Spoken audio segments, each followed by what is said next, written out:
પૈસાનો અભાવ હોવો એ સૌથી મોટું દુઃખ છે, પણ ગરીબી એ મનોવૃત્તિ છે. આપણે આપણી જાતને ગરીબ સમજતા હોઈએ પણ બીજાની નજરમાં આપણે અમીર હોઈએ એવું પણ બની શકે. ગરીબી એ ખાલી પૈસાની જ ના હોય, ગરીબી એ ઘણા બધા પ્રકારની હોય. જેમ કે સરખી રીતે બોલતા ના આવડતું હોય તો કોમ્યુનિકેશનની ગરીબી, સમજણ શક્તિની ગરીબી, દયાભાવની ગરીબી, સંસ્કારોની, રહેણી કહેણી, રીત ભાતની ગરીબી. ઘણાને તો કરોડો રૂપિયા હોવા છતાં કંજુસાઈની ગરીબી હોય, અને ઘણા પાસે બધી જ સુખ સુવિધા અને ફેસિલિટી હોવા છતાં એક જ દુઃખને પકડીને આખી જિંદગી રોદણા રોવાની ગરીબી હોય. ગરીબી એ માનસિકતા છે.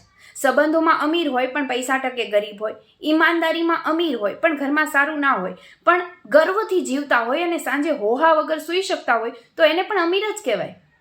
તો કોઈને દૂરથી જોઈને એના પહેરવેશથી કે એના ઘરથી નક્કી ના થાય કે કોણ કેટલું ગરીબ છે અને કેટલું અમીર. અંગ્રેજીમાં એક કોટ્સ છે, તમે સાંભળ્યો જ હશે, નેવર જજ a book by its cover. તમે બુકના કવરથી ક્યારેય પણ ના કહી શકો કે બુકની અંદર શું લખેલું છે.